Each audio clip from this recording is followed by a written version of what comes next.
What if every tax hike came with a lock and no way to challenge it at the ballot? This episode, we're digging into rent caps, property tax inflation, and a total tool lawmakers are using to silence your say, the emergency clause. Welcome back to the Evergreen Report. I'm your host, Jay. It's time we lift the lid, and it's time we get out of all this gobbledygook that we're stuck in. Welcome back. Let's jump into some great bills today, rent control, what the emergency clause is, why it's being used so often, and whatever else we decide to jump into today. So welcome back, of course. So first and foremost, welcome. Happy Monday to you all. It's coming out about midday today, so super excited to record this for you first thing bright and early Monday morning. Last week in the legislature, there's lots of things that are just kind of getting buttoned up.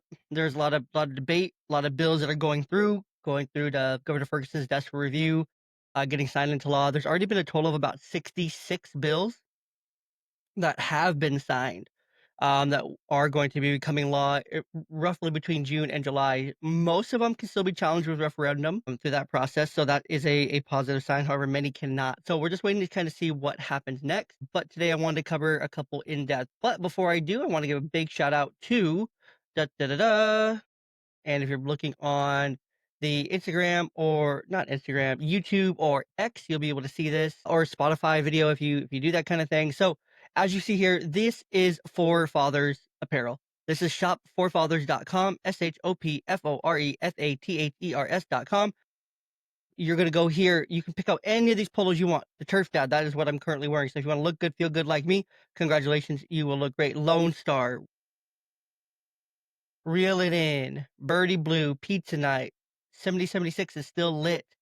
Happy Hour, Girl Dad, Boy Dad, Daylight, Midnight, Marksman, Fetch, Level Up, The Dad Pola.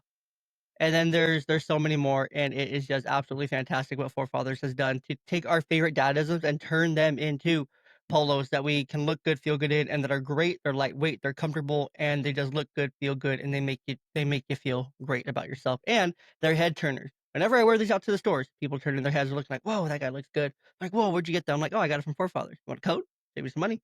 So yes, discount code for you guys, Young Dad, YOUNGDAD. Go over there, type that code in at checkout. You'll save some money and you'll be supporting the podcast at the same time. So with that, enough of the business, as I say in the business here. There's a fab of 5 of bills that I need everyone to know about, that I want you guys all to know about. First off, House Bill 1217.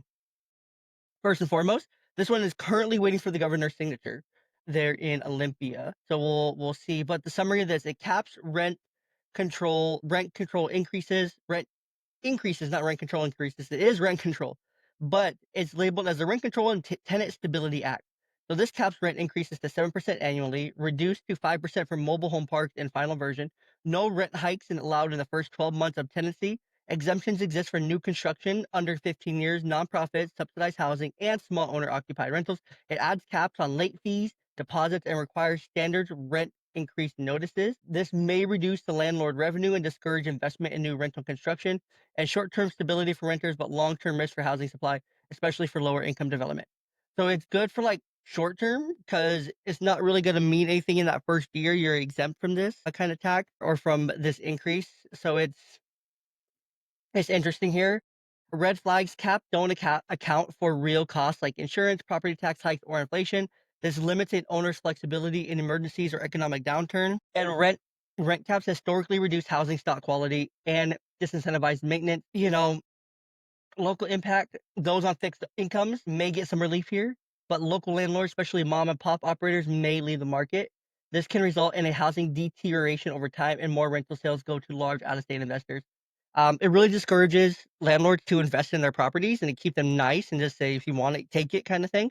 You get what you get. That's how we, turn into a not so great state for renters, and people don't want to move here because not like they can move here anyway because of the B&O tax and things like that. So should the average person sign this or support this? Well, I think most people should probably oppose this in the current form. While protecting renters is noble, the bill structure is going to backfire. A better approach is supply side reform plus targeted tenant protection. So, more so, we need to go with the whole analysis of supply and demand. Go back to basic economics here, right? You know what I mean? Go back to basic economics. If you increase the supply to meet the demand, the cost comes down, and you don't have to put a control on this, a cap on how much landlords can do it. because there'll be plenty of supply. It'll be a competitive market, an open, competitive open market. Like, oh wow, there's so much available, I can go anywhere I want to go, kind of thing, and it's all available to me. So I think that's something that we got to consider here is more supply is good. It's more of like a volume play versus a margins play to where maybe you drop the price a little bit, but you're able to still recoup that because of just the sheer amount of volume that you're selling at that point. So volume, volume, volume, supply, supply, supply. We need to build, build, build, build, baby, build, not tax and cap, cap, cap. So I went in and I actually wanted to just do some quick research on this. I want to see where the heck is Governor Ferguson actually going to be on this bill, right? Because he wants to build all these houses, but what does his history say? So I went in, I asked ChatGPT. So take it for what you will, of course. So given Governor Bob Ferguson's track record and public stances, and this is what ChatGPT said, it's likely he would sign House Bill 1217 into law if it reaches his desk. As Washington's Attorney General, Ferguson demonstrated commitment to tenant protection. Notably, in August 2024, he filed an antitrust lawsuit against RealPage, a company accused of facilitating rent price fixing among landlords, stating that such practices strain working families and contribute to unaffordable housing. That's from Axios, .wa.gov. And then during his uh, gubernatorial campaign, Ferguson expressed openness to legislation aimed at limiting excessive rent increases, distinguishing himself from his opponent who opposed such measures. That's from Axios again. House Bill 1217, which proposes capping annual rent increases, aligned with Ferguson's demonstrated priorities on housing affordability and tenant protection. While the bill has undergone amendments, including raising the cap to 10% plus inflation and exempting certain single-family homes, its core intent remains consistent with Ferguson's policy position. That's according to Cascade PBS. Therefore, based on the history and public statements, it's reasonable to anticipate that Governor Ferguson would sign House Bill 1217 into law should it pass the legislature. There's good intentions here, bad economics, right? This will squeeze out small landlords, shrink housing supply, and increase rent stability over time. That's just kind of the end all be all of this bill, is that it's going to do those things, right? It's going to squeeze small landlords. It's going to shrink the housing supply. It's going to increase rent instability over time. And it's going to force a lot of people out of their homes that currently live here, that are renters and that are just trying to get by, and force the landlords to raise rent to a place that these people just can't afford it, that people can't afford it anymore. And that's just exactly how it is, unfortunately. And so that's kind of what House Bill 1217 looks like. It's hard to say where exactly Governor Ferguson is going to go with this because it's to be determined. It's to be determined. Because we don't know where he's going to go with this yet. Because he wants to build all these houses, he wants to build all this housing. Yet his track record says that, according to ChatGPT, that he could still sign this. So we'll see what happens. According, I guess this week, as we're in the final week of the legislative session. So another property related bill. This isn't in terms of rent, but this is Senate Bill 5798. So this is a property tax growth expansion or property tax reform as they're labeling it. So this bill has now cleared. The committee phase is in the Rules Committee, which scheduled for a full Senate floor vote this week. It was placed on a second reading, meaning it officially on the calendar to be debated and possibly amended before a final vote. So this bill is moving through the legislature process. That's out of April 19th. So this week is its final week to clear the legislature. So the summary of this bill, it raises the property tax growth from 1% to a greater of 1 or inflation plus population growth, offers full state exemption to seniors qualifying under the senior property tax exemption, SPTE, requires more transparent labeling of property tax bills, clearly stating school levy 1 and 2. So that's just part of it. The financial impact of this is, of course, more tax money will be collected in high growth, high inflation areas like King, Pierce, and Snohomish counties. Local governments can now match their revenue increases to rising costs, potentially preventing budget shortfalls for services like police or schools. This could, of course, burden homeowners already struggling with raising valuations and insurance. So, of course, if your home is worth more, you're going to get taxed more. That's just the end all be all of it. So if you have a nice home, live in a nice area that you thought was great when you first started, guess what? Now you may have to reconsider kind of where you're at and whatnot because the property taxes are just getting absolutely insane. You think the Democrats would want to keep their voters in their homes in these areas, not drive people out of these areas, assuming that, oh, we got enough people, we'll be fine. Let's just drive all these people we don't like out. And you're gonna drive too many people out. They're gonna see, oh, the only reason I'm driven out of here was because of the Democrat. And I don't think I want to live that way anymore. I think I want out of this. Uh, just the fact that you could be staring down the barrel here of losing your home because the property taxes are too high, or you have to move because property taxes are too high, but you could be well established. I've lived in this home for 15 years. I don't want to move, but the property taxes, man, they're killing my annual budget, killing our family budget, killing our home, and making it harder to live. I don't know if I can do this anymore. And maybe you can't. I wouldn't blame you if you can't do it.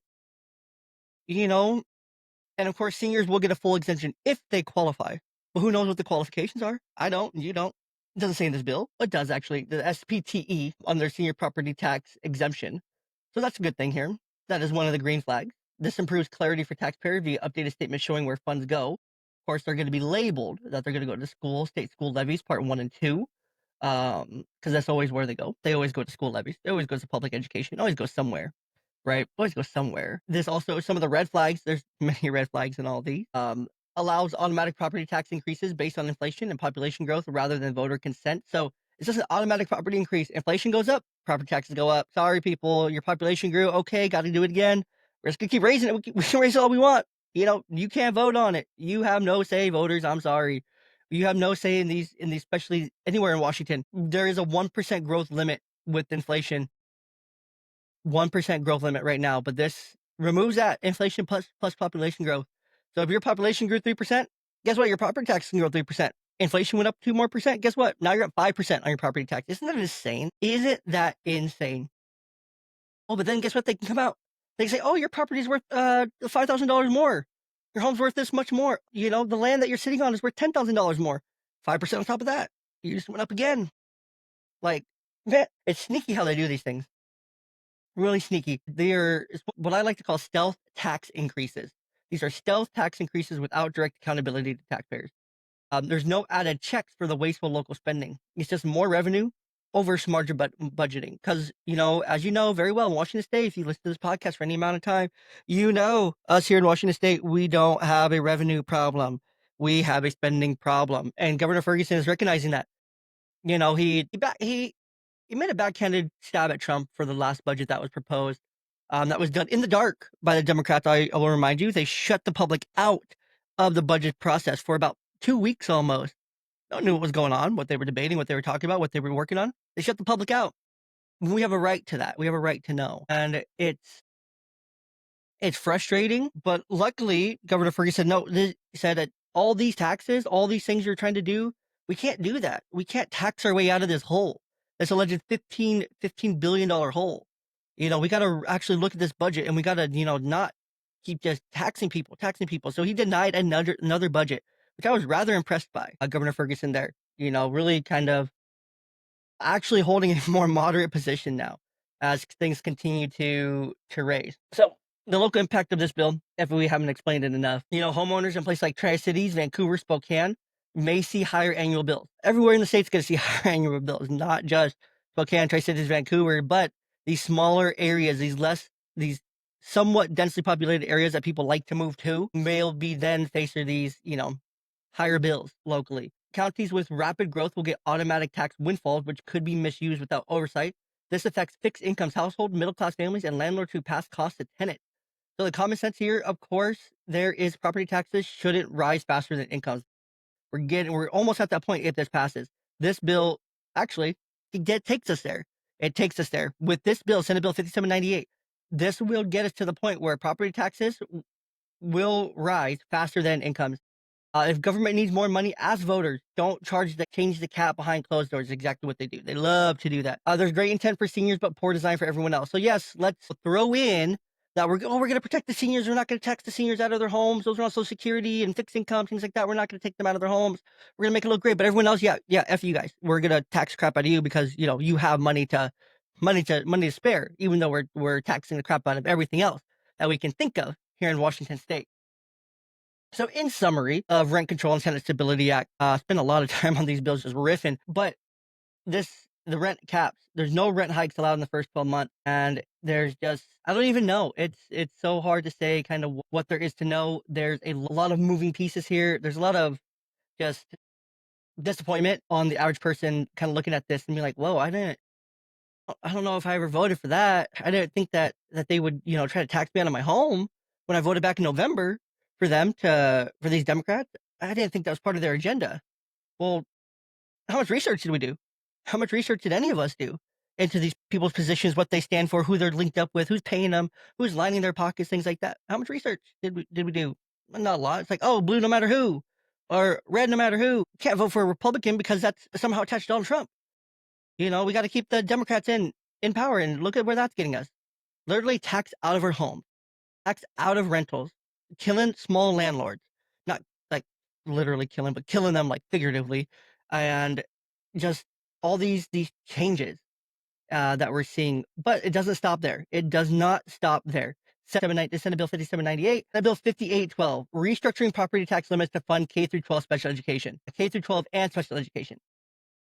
So this is a major education and taxation bill. It will replace the 1% property tax growth with the new formula. So this is also very similar to 5798. It's the same, but also in addition to. So these are two more, another tax on top, right?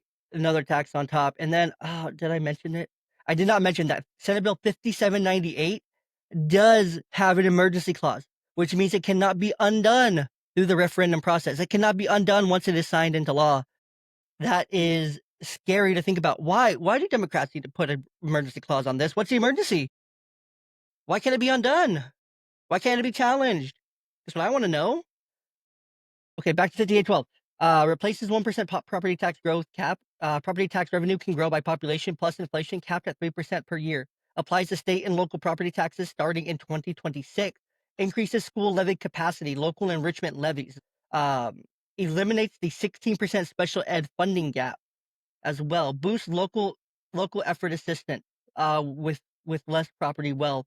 Increases LEA thresholds by $200 to $300 per student above inflation in 2026 2027. Additional increases again in 2030 and 2031. Ends the 16% enrollment cap for special ed by 2028. Also restructures SPED spending formulas and shifts more basic ed dollars into SPED budget. Establishes a K through 12 equity funding work group, which is, of course, love these work groups, especially when they're OSPE led. You gotta love that. OSPE led group to analyze new funding models based on student need, geography, and economic factors. Must submit reports and propose models through 2027. So they only have to report these reports through 2027, but what about 2028, 2029, 2030, 2031, those 4 years? What happens then? We don't know. We don't know what their system is. So Senate Bill 5812 does include an emergency clause because, quote, this act is necessary for the immediate preservation of public peace, health, or safety. That's exactly what an emergency clause always reads. But why? So that what emergency clause also means, and we're going to get into that a little bit deeper here in just a moment. That means that it takes effect immediately once signed. It cannot be challenged via referendum, and the only way to repeal or change it is a full initiative or new legislation. So it takes new legislation to eliminate old legislation. So let's look at this. So the old system of property taxes under 5812 and what it would change. 1% cap on annual growth on property taxes allows 100% plus population change plus inflation, so up to 3%. Local governments had to adopt substantial need resolutions to exceed 1% when inflation was low. Repeals that process and locked in the new formula. Schools relied more heavily on local levies. In the old system, bill expands levy cap and increases equity support for rural districts. This change means that taxes will likely rise faster than under the old cap, even if rates don't change because assessed value and levy ceilings both grow more rapidly. So this is going towards per pupil spending over time when we're already, I want to say, the third highest in the nation on per pupil spending. This will collect more per pupil. Larger districts like Seattle will get higher caps than small districts until 2031 when they equalize. So essentially, they're trying to boost all these, get Seattle the highest, and then across the board equalize after that across the state. Increase the support for low wealth districts that struggle to raise enough from local property taxes. Especially helps rural and tribal schools. So that's a good thing. They always got to throw something good in here. Something good in here. Look who it helps. Look at how it helps this group here. This also ends the enrollment cap for special education. That limited funding for districts through high SPED population. Redirects 30% of each SPED student's basic education funding to be used specifically for SPED. Changes safety net formula to make access easier for smaller districts. So there are some good things. Take them for what they will. They can be green flags, supporter arguments of this bill. Provide stable, predictable funding for K through 12 schools across the state. Modernizes a broken tax cap that didn't reflect population growth or inflation. Supports special education reform after years of advocacy from families and educators. Helps equity efforts by boosting LEA. and makes rural districts more competitive. Red flags, of course, raises property taxes faster than many families can keep up with, even if rates don't change. The emergency clause blocks voters from challenging this via referendum. Expanded enrichment levies may still favor wealthier districts who can raise more from higher property values, may pressure local governments to raise taxes faster, even when inflation and wages don't keep up. While it helps spend, it does not guarantee new funds or general education gaps or teacher shortages. So there's a lot to take away from this bill. There's a lot in this. Um, so basically, the fiscal takeaway from all this is the new tax cap equals more money for schools, but also for cities, counties, and other local taxing districts. These changes are permanent unless repealed, and every taxing district gains authority to collect more starting in 2026. For property owners, your tax bill may rise faster each year, even if levy rates remain unchanged. So it doesn't matter if your local schools need this or not, they're still going to take it and then put it into the state fund all these schools, get them up to the Seattle level, I guess was what I'm getting here. And then even it all across the board after that comes 2031. So over the next 6 years, kind of what they're shooting for here. So this is the biggest shift in Washington property tax rules since the 1% cap was enacted. While it does solve school funding shortfalls, it removes voter oversight in two big ways. Emergency clauses block the referendum, which means higher property taxes are now automatic, not voted on, and the sped reforms as well. With that, there's a lot to take away, but we're not done yet. We are not done yet with taxes. There is so much taxes. I'm just trying to get through these Fab Five bills and get through them in as quickly as I can because there's just so much here. Okay, Education Equity Local Revenue Reform Act, House Bill 2049. Um, this one currently had executive action was taken as of April 19th. It passed out of the committee. It now moves on to the second reading on the Senate floor. This one is very similar to Senate Bill 5812, but accelerates levy growth, tightens sped formulas, and raises caps faster. It applies to both tribal and public school system. And yes, there is an emergency clause in this one, just to kind of give you a 30,000-foot view of that real quick. So what does it do? It replaces the 1% property tax cap. The old growth limit is replaced with this new cap, 100% plus inflation, population growth plus inflation, capped at 103%. Applies to state and local property taxes starting in 2026. Uses a Western region CPI, not the old IDP measure. Boosts enrichment levies for schools. Raises per pupil levy cap to $500 bonus above inflation 2026. Adds 3.3% inflation enhancement each year through 2030. From 2031 onward, the per pupil capital cap is 2035 plus Seattle CPI. So whatever Seattle CPI is, we're also going to add that on top of whatever the rest of the state has to pay into that. Because the rest of the state all has to be like Seattle. We want to create a bunch of little Seattles throughout the state, pretty much. Trust me, I used to live there. I do not want a little Seattle here in the Tri-Cities. I'm very happy with Tri-Cities being in the Tri-Cities. Of course, this also expands the LEA, raises per pupil LEA threshold as well. Special education funding reform removes. So it's very much the same as 5812. This still has the equity workshops. I want to say this is the House version of Senate Bill 5812, so they're very similar here. But nonetheless, they're very similar. They both include that emergency tax, which is just like why? Why do they need that? So this is the exact same bill as before, but also very important to know because they're going to try to pass one, if not both of these. Who knows which one's going to get through? Looks like either one doesn't matter. Either one's going to get through. And they're going to try to push more property taxes upon each and every one of us.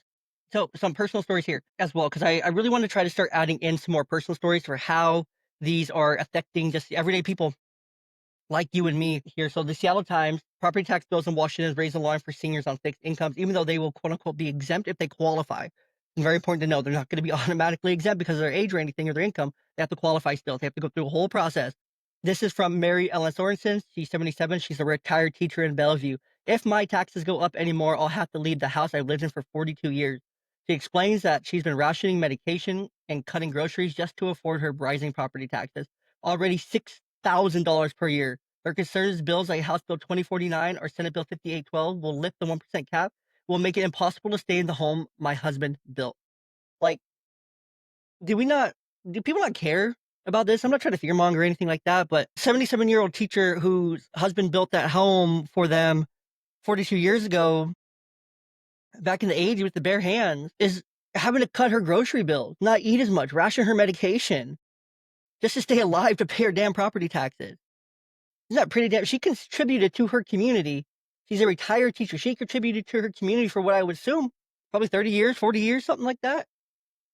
And yeah, this is how Democrats want to treat her. I feel like Olympia is slowly taxing me out of my neighborhood. Is Thompson, 64, Vancouver, a former electrician on Social Security. Eli says he's worried about compound increases. He supports school funding, but adds, why do I have to pay more every year with no vote? That's not democracy. And he's absolutely right. That's not democracy. It's not democracy here to when you have to pay. Deborah Green, local here in Tri City. Shout out, Deborah. I'd sell right now, but where do I go? Everywhere is expensive. Deborah's home value has nearly doubled, her taxes with it. She's on a fixed income, and the loss of substantial need vote requirement under House Bill 1334 is her biggest concern. We used to be able to stop tax hikes at the county level. Now they just happen automatically. Some more things to think about here. They just keep happening. They just keep happening. Let's see. I'm not going to really go too far into House Bill 1334 on property tax growth reform. This is one that this is like the only one left that you can fight, really. It's still in the committee and hasn't gotten to the floor calendar yet. So it may not get to the floor calendar this legislature session unless they really push. This also replaces the 1% limit with inflation plus property growth max. So this new formula it affects every taxing district, cities, fires, libraries, schools. There's no emergency clause on this one. At least not yet. They could amend it and add an emergency clause on there because, everything's got to be an emergency so that you can't challenge it at referendum. This is it's the same compound tax effect as this one, but this one you can still make your voice heard on. So go ledge.wa.gov, type in 1334. You can actually visit that in the link tree in the description of this episode. Go straight to ledge.wa.gov. I put that in there for quick access for everybody. So, gosh, that was fun. That was a lot of fun. And there's always more. There's always more to the stories, right? But I keep mentioning emergency clause, emergency clause, emergency clause, emergency clause, emergency clause. What the hell is all like these emergency clauses and what do they mean? So I want to break that down right here at the end of our show today to kind of let you know what is an emergency clause, why it matters. So using House Bill 1217, for example, 5798, and 8 other recent bills that I've covered here on the show, it blocks referendums. So you can't challenge this law at the ballot box. It takes effect immediately after the governor signs it. If and when he signs it. When this is used legitimately when, well, it can be used in wildfire response, budget continuity, and public health crisis. So I don't really think we have wildfire responses going on. I don't think we have budget, continuity right now, and I don't see any public health crises. Do you? At least not actually declared ones, federally or locally. When is this used politically? To lock in controversial laws, to silence grassroots repeal efforts, to block accountabilities on bills that raise costs. Does that sound more like what we got going on here, guys? It sounds like to me, that's what we got going on here. Controversial laws, property taxes, very controversial. Rent control, very controversial. Silence grassroots kind of thing. Shut up and vote. Democrats like to say when it came to Senate Bill 5081, stripping parents for the right. Last episode, we broke down House Bill 1296, 5081.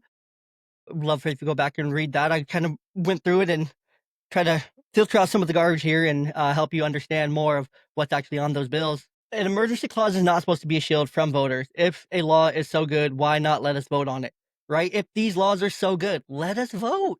Let us vote. So there are some emergency clauses on a lot of bills. So House Bill 1217, rent control, 5798, property tax. House Bill 1296, gender policies in schools, that has an emergency clause. 5181, parental rights alignment, quote unquote alignment. Yes, that one has emergency clause. House Bill 1498, the $100 marriage license fees for DV. Yes. Social media tax, that one as well. House Bill 2038 also has emergency clause, so voter block. House Bill 5797, wealth on assets. Yes. Wealth tax on assets. I mean, yes. House Bill 2076, create WAD Doge agency. So I really think this one needs an amendment here.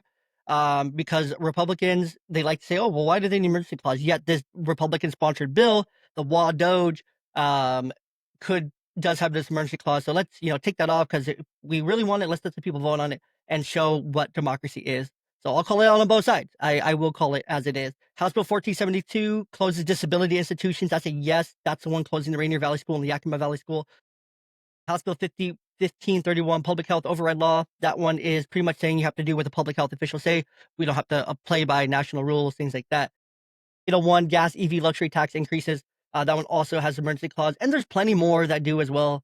But I do want you guys just to sit on here. The bottom line. Four of the 5 biggest property taxes and rent control bills now include emergency clauses. Why? I want us to be asking why. Ask why. Why do they need this so dang bad? Why do they need these bills so freaking bad? I want to know. Do you want to know? Because I want to know. You can't repeal House Bill 1217, Senate Bill 5798, Senate Bill 5812, or House Bill 2049 via referendum. Why? I want to go challenge those things. I don't want them. Many thousands of people in the state don't want them. 80% of people don't want these things. They don't want to be taxed out of their homes. The only remaining fight is House Bill 1334, but the clock is ticking, but that one hasn't even made it to the floor yet this week. So we'll see what happens there. But real people, Mary, Elias, Deborah, they're already living the consequences. They're already considering, oh my God, what's going to happen next? Mary, oh my God, take her story. She served her community for 40 years. Husband built their home. And this one absolutely breaks my heart. It should break your heart too. Rationing her medication and groceries to stay in her home that her late husband built. I didn't realize he was passed away, so my condolences to Mary. But these bills are going to force her out of her home that her husband built, that she raised her family in, that she helped had many memories in, a lifetime of memories in, that she's lived in since she was 35 years old, that her husband built for them and their family, that they raised their children in, that their grandchildren come to visit in. If that does not break your heart and absolutely scream and set a high precedent for what is happening, I really want you to rethink what the heck this state is doing. And if those stories touch you, Elias, Deborah's, these are real stories. These are real stories. Look them up. Seattle Times, Tri-City Herald, Vancouver as well. These different papers around their local areas where I pulled them from. They're already living the consequences. They're already feeling it. These emergency clauses, they should be about emergencies, not political insulation. So I just want you to think about that. Think about stories like Mary's. Think about stories like Elias's. Think about stories like Deborah's here. Think about these stories from real Washingtonians, and your neighbors could be having these same stories. You say, oh my God, I'm going to have to sell my house. I'm going to be out of here. I'm going to be on the street. I'm going to go live with my kids, something. Can't afford it. Can't afford it no more. Breaks my heart. It absolutely breaks my heart. Breaks my heart. Washington used to ask permission to raise our taxes. That just does it and locks you out of the process. Locks you and me and every single one of us out of the process. They do the budgets in the dark behind closed doors and shut the public out. They silence the debate on the floor because they can. They don't want to hear it. They don't care. They lock us out of the process. Rent control, school levies, property taxes, parental rights. They're all changing, and they're all changing very fast. Your say should be the first thing cut, but it's already been cut. It's already getting cut. It's hanging on by lifeline to stay, to remain. What are you going to do about it? What are each and every one of us going to do about it? I challenge each and every one of you guys to go to ledge.wa.gov. Go and take 5 minutes, challenge these bills. House Bill 1217, 5798, 5812, House Bill 2049. Go to the link, click over there, just oppose. You can autofill your information from your Google browser. It'll automatically fill for you. It'll take 5 minutes. Leave comments, sign up to testify if these are your stories. Make your voices heard. Make your voices absolutely heard from around this state, because they need to know, they need to hear that their people are talking, and they need to see, oh my gosh, we can't do this. Can't do this.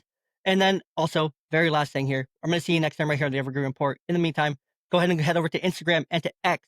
Follow at Evergreen RPT, EVERGREEN RPT on X and on Instagram as well. You can head over to YouTube and the same handle as well.